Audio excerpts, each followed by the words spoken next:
We let the internet ask Phoenix Resale questions. Yeah. Let's go. All right. Caleb, we brought we took some screenshots of what people think of you. And there's some good. There's some. I honestly tried not to be like super biased and being like, oh, let's. I guess my biggest thing we wanted to bring you on, I didn't want it to be like the low hanging fruit of like, let's only be like everyone hates you. So I was like, there's got to be some. Well, hopefully we put some good comments in there too. I didn't read through them, so we'll see. Oh, I don't know. Okay, so this was like a community post. Kind of community post. This is the sentiments of the people, yeah, the viewers. Let you kind of respond to the viewers per se through our channel. I feel like people might have their guard a little bit more down when it's coming to our channel to talk to you. Okay. So why don't you pull up a comment, Curtis, and you can go ahead and read it first, Caleb, and then give us your. Okay, I'm ready. Looks like we left their names too, so go for it. Yeah, alrighty. California Livin' says, ask him why he's a scumbag reseller in Gabbo's voice. Ask him how he ignores all the haters in the comments. Can't believe how much people hate on him for the hustle. Well, appreciate the vote of confidence, California. The answer is every other week or so, I just cry myself to sleep and just rock back and forth in the fecal position, as Michael Scott would say. Just in poop. Just rolling yourself in the fecal position. You guys haven't heard that one? That wasn't original. Real talk to ignore. You did say recently you deleted the YouTube Studio app, which is very brave of you as a YouTuber. I don't know if it's brave, but it's definitely strategic. So for anyone who doesn't know, that's like the app that makes it easiest to see your most recent video's performance and also to doom scroll your comments.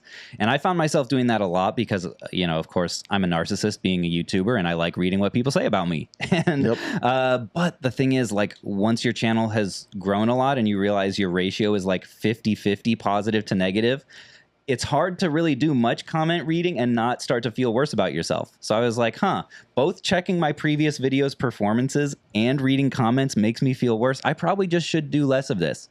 And since deleting it a couple months ago, I definitely feel better about the work that I'm putting out there for sure. So on a practical level, I guess that's how. On a psychological level, I don't think it's really possible. Like, I think psychologically, we're wired to deeply internalize negative things, right? We're wired to detect threats. So if there is a way to like read 50% positive and negative comments and not feel worse, I don't know it is the answer. What about you guys? I mean, what's your ratio on your channel, would you say? I would say 10%. Would probably be that's pretty good for your channel size. Yeah, it is pretty good, and admittedly so. I feel like we've been very blessed with the type of community that follows us. But yeah, I'd say 10%. So I don't really hate comments. Never bother me. They never. I've never gotten to that point. I know Chris said in one of the earlier podcasts that, like, you know, some sit with him. I've never really been one that kind of lets them linger onto me. Do you read comments a lot? Not really. Even when I do, I know, and I don't know if this is good or bad or if people might like this or not like it, but even if I detect a comment as bad, like in the initial first few sentences, I just kind of skip. I go to the next one. But that's also something I do in real life, which, you know, maybe a whole different conversation, which kind of like is kind of a bad thing sometimes. Like if I know something really bad is going on, like let's say even like something bad is happening with my cousin, I'll be like, get into the conversation and like, well, here's what happened today and here's why he's in trouble with the law. And I'm just like, I'm out. Like I just kind of like, I'd rather not really know. So I enjoy my day with my kids. Might be a bad thing, but that's I kind of put on the blinders, literally. Right. And I would say, like, you know, I don't have a YouTube channel like you guys do, so I'm not getting the comments other than through the podcast. Which people do hate you on there. They probably do. But as a business owner with a storefront, I have reviews to deal with. Reviews. And like when we were talking before about like I was like, well, maybe you could do this to maybe so you don't get so much hate. As a business owner, it is your number one job to try to not get negative reviews. And so I have, over the years, I have to read those comments. They're literally emailed to me and I have to read every one. And I get these email notifications and it goes like, John has reviewed your store. And every time I go to click it, I go, please don't let it be a 1-star. Just please. Yeah. I don't like whatever's going on in my life. Like every single time I go, please. And then I'm like, 5-star. Yes. Thank God. Then you literally in my head. And yeah. And then but I have to read the 1-star. And you've even let people go. I've had to let people go because of negative reviews, because it is that critical to a business. Yeah. Maybe I don't know if it is that critical to a YouTube. You guys are kind of like YouTube as a business, so I don't know if it's. But you can't get reviews. I guess the comments are your reviews. But this like bar doesn't really hold any value anymore. To a business like as a storefront, I do everything in my power to not get 1-star reviews, because we all know when you go online and you look and you go, oh, 3 stars on this business, that sucks. I don't want to go there. So it costs me money. So from a financial position, like I cannot get 1-star reviews. Dude, I'll stop leaving them on there. I know. I just keep making all accounts, dude. Hate just comments and 1 stars. So have you ever gotten something like that where it was like really negative and you second guess yourself and you maybe changed and you're like, oh yeah, I probably shouldn't have done this.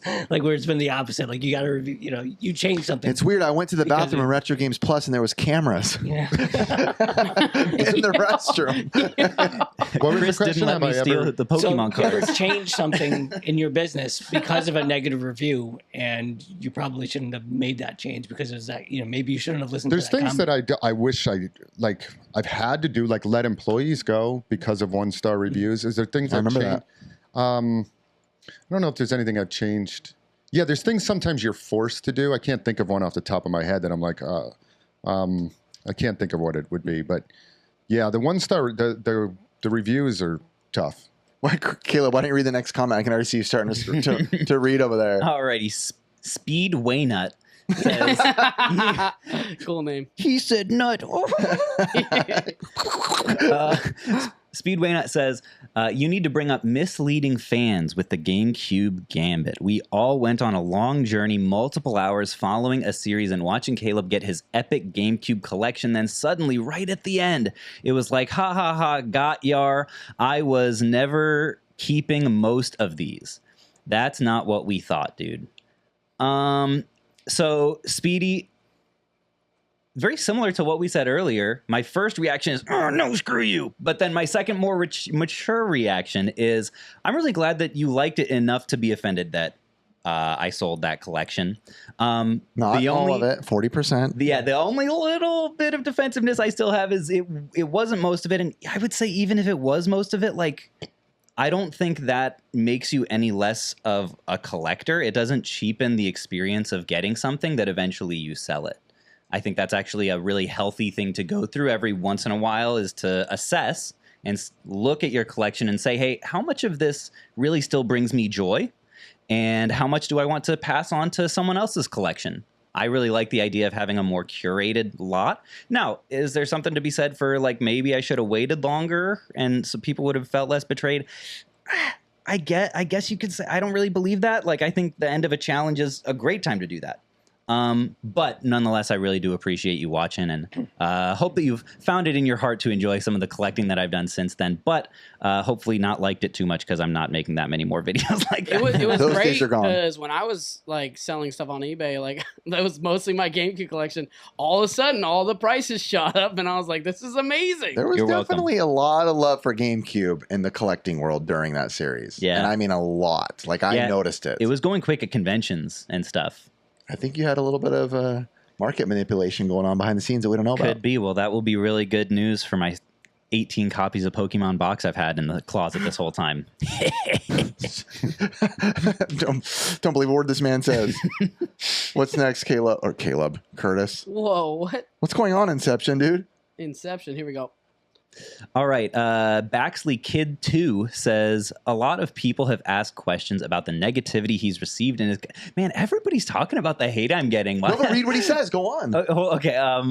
In the comment section. But I'm wondering if Caleb has ever dealt with any sort of real-life confrontation, due to his channel, whether it's in store, convention, etc., and how he handled it. This is a spicy one. I kind of want to hear you guys' answers to this, too. I've only had really only 2 things came to mind for like real flesh and blood people. The first one was, I won't say any names because I don't like to, but I had an experience. I was pretty young. This was the second convention I had ever gone to, that I was ever filming at. And there was a guy, another vendor, who also had a channel that I got introduced to at like an after party at this restaurant. And when my friend introduced me to him, he didn't look at me at all and just told my friend, actually, he treated my local store like crap. and then just walked out the door. And I because at that point I was kind of used to getting hate comments, but I never in person. It hit me, and I didn't sleep well for the next couple nights. I was like, what is going on? So the last day of the con, I went up to him and was like, dude, this hasn't sat well with me. Can you tell me what I did? Because I need to go apologize to this guy if I did something to him that was so wrong that he's been telling people about it and hating on me in real life. I remember. I was kind of distraught, and the guy wouldn't tell me. I pushed and he was like, it's not my place. That's between you and him. I was standing right there. Yeah. When that took place. Yeah. It was awkward. It was very awkward because I thought the guy was joking. Yeah. Because it was one of those situations where we're standing there outside of a eatery, and the way he said it, I'm like, oh no, this guy screws over businesses or something. And I just remember being reseller. He's for sure joking. I literally thought that because he's kind of a fun, goofier guy sometimes. And when he walked away, I was like, holy cow, he's flaming mad right now at Caleb. Yeah. Yeah, so that felt bad. And so it did not sit well with me. And because of it, a couple weeks later, I actually made the trip to the video game store that I knew he had to be talking about. Just based on the area. Because I don't go to many stores that are in that location. I drove 3 hours to it and talked to the store owner because I was like, I've got to make this right. I've really screwed up. I was first starting to grow online. I was like, I need to figure this out because it means a lot. You can't please everyone online, right? I knew that at that point. You can't fix every hate comment, but it means a lot to me, and it always has, that people in the industry, other video game flippers, speak well of me. I want to treat people in a way, especially on camera, that they're happy to do business with me again. So I went there and I was like, dude, I heard that I really screwed up. Was talking to this guy. I just wanted to come and say I'm sorry and just ask you what it was so that, I can make it right. He wouldn't tell me. The store owner wouldn't tell. He was like, it's water under the bridge. I really don't want to talk about it. And I couldn't get it out of him, and I had to just leave. So I was just like, well, hey, I wish you the best, and best of luck with the store. What do you think it was? It might have been that I might have not shouted out the store in the video. It might have been that because it was my first time dealing with him. I don't know if I wasn't upfront enough about the fact that I was flipping stuff. I don't know if it was that But also the reality is too, in a store, is even when I go buy stuff from stores where I'm flipping, I don't have to go tell them. They're like, hey, just so you know, I'm flipping this later. Yeah, and I would think that as a store owner, for the most part, we kind of get it. We kind of get the game, and if someone, anytime a reseller's bought something from me, number one, they always feel very comfortable to be honest about that they're flipping it. But even if they weren't, I'd be like, get your money. Good for you. Yeah. So anyways, that's not, and the awkward thing is I see them at conventions still, and they don't really look at me in the eyes, and it's just so interesting, and it says so much about your character though, because you were willing to drive 3 hours to basically go make it right, which most people wouldn't even do, and then the person doesn't even have the nuts to tell you what you did wrong in the first place. Yeah, and I don't know, that says a lot more about your character. And maybe it was an off day for him. I want to assume the best in people, and maybe he'll see this and be like, yeah, I feel icky about that too, and maybe we'll talk about it. That would be great. I try not to hold grudges, but that was, especially since I was so young and first growing on YouTube, I was just like, oh man, is this what this is like?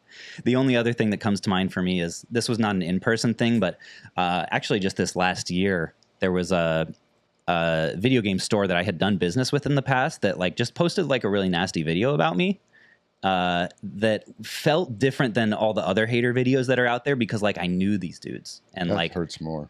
Yeah, I know you're speaking. And I was I thought we were cool. We've done business together. Where did this come from? We don't text or anything, so I don't know. It just, I know who you're talking about. I really like them. Yeah. So I will say too. Was that weird for you to see too? I will say that I've, and again, we're not going to say names because I'm not here to belittle someone, their business or whatever. But I just remember, the only credit I will give them is he's told me before, and I've told you, he's told me hey, I kind of struggle with Phoenix Resale. I know you're his editor and you're his homie. Mm-hmm.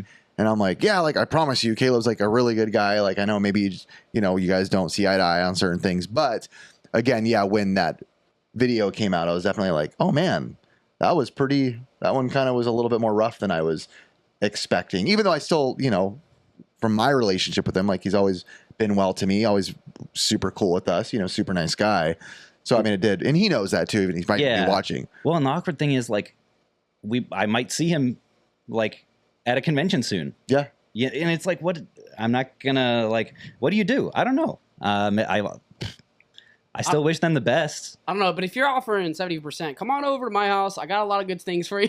I'm getting tired of getting waxed. Yeah. No kidding. The only thing I would say is like, and on the off chance that anyone's listening and is a supporter of mine and like hears this and knows who I'm talking about, don't spread any kind of hate in retaliation. Don't. Please don't. Like I have a rule for myself that I call the elevator rule, which is when I'm thinking about saying something about someone or a business online publicly, I ask myself, okay, if I saw that person and I had to ride the elevator with them at a convention or something, would I feel awkward about that?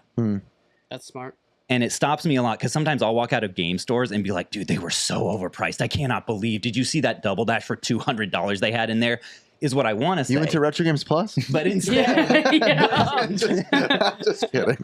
But I realized if I saw that store owner and I had to ride the elevator, I would feel awkward about that. So instead, I just say they had a great selection. Yeah, no, I get that. And both those guys, I know who you're talking about. Both of them, I genuinely like both of those guys, and still talk to both of them. They're still great guys that I personally deal with. So hopefully, you guys, in the future. Yeah. Have you guys had any weird like fan interactions? I had one that came up recently at my shop. I more and more, because of the expos and doing a lot of other online stuff and stuff, I'm very rarely up front at my stores now. I'm in and out of my stores, but very rarely am I actually like working at the front, checking people in and out.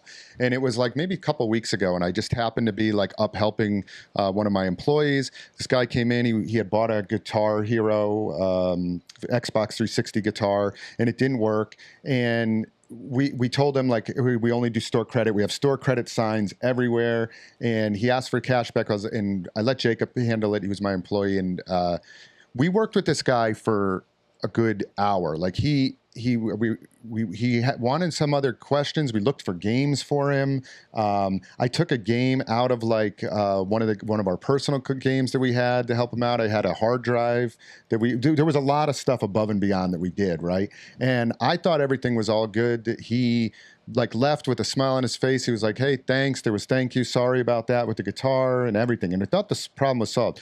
Literally 5 minutes later, after like mutual, like everything's good, I get the ping on my phone and I look and it was 1 star. And I was like, what the heck? And I was baffled by it because I was like, I felt like we went above and beyond with customer service to like do everything we could to make everything right with this customer. And I know that the guitar was broken. I understand that, but like we don't do store credit. We don't do cash refunds for a variety of reasons. And he just like, I mean, he hammered us too. He was like, it was just bad. It was not a good review, right? And I just replied back to it because, as a business owner, you can reply back. And I just said, like, I felt like we went above and beyond to, like, help you. I'm sorry the guitar didn't work. But it was just the shock of, like, literally, like, oh, thanks. And him waving goodbye, like, hey, thanks, guys. Appreciate it. And then went outside and was like, 1 star. And I'm like, why would you do that? Like, I don't know. I was baffled by the fact that we tried our best and it still wasn't enough. And it wasn't like a bad fit, yelling at each other kind of altercation, but it was just, I was baffled by it. Still stings. Yeah, it was stung. And that one bothered me for a couple days. I'm like, what the heck, man? Like, I don't know. Give me my money back, dude. Just keep plastering it, dude. Curtis again. I've never had anything like in person, like real confrontation, just things here and there. I would say more like awkwardness around certain people at like conventions or something, but never anything where it was like, sat with me at night or anything like that. You're just too dang wholesome. I can pretend pretty well. Got one of those faces. The Rogaine's working well. Thank you. Thanks to you. Hey, 3 of the guys in this room use Rogaine on their facial hair. Are you serious? Ding, ding, ding. Dang, but your guys is thicker. I need to put more on. Look at, I'm still patchy over here. Twice a day for 2 years. Oh, yours twice a day for a little over a year. Ever since you told me. I've been putting it on my nuts and it works great. Oh, Ricky always says he wants Rogaine because he has so much hair. All right, got this next one. How about this one, Caleb? All right, Adam. How much has your 1UP app cost to finally get up and running? How much you you in? What he's talking about is a flipping software. We talked about it earlier for video game resellers that initially, when I made a video about like the final push to get this thing out, the total cost was about $140K. Wow. And that was back in February. And at this point, I would say I've probably put in another 10 to 15 just in maintenance and bug fixes and minor feature improvements. And am currently saving up for version 2, which will be a lot more features and a lot more expensive, which is the reason that 1UP so far is not quite profitable.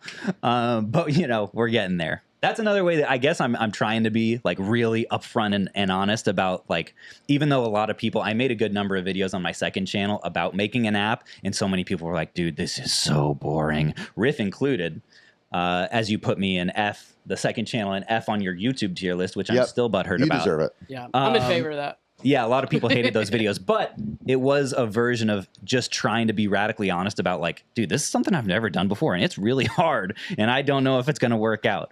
So, and it's interesting because I feel like you're in one of those positions that's going to be like, again, with the people that get mad at you and hate you for every reason under the sun, I could see people being like, oh, now you're telling us you're not. The sob story of I'm not profitable. I've seen comments like that from people. Oh, really? Oh, yeah, where people are just, oh, sorry, I know you don't look at your comments anymore. Well, sorry, man. I think it was Margaret Thatcher that said, if I walked on water, my critics would say it's because I can't swim. Oh, I think about that a lot. And we're going to move on to the next one. It's going to be, what percentage of your revenue does YouTube generate for your business? And what is the average cost to produce a video? Jonathan, uh-oh. Riff salary reveal. It's time. $4 each video.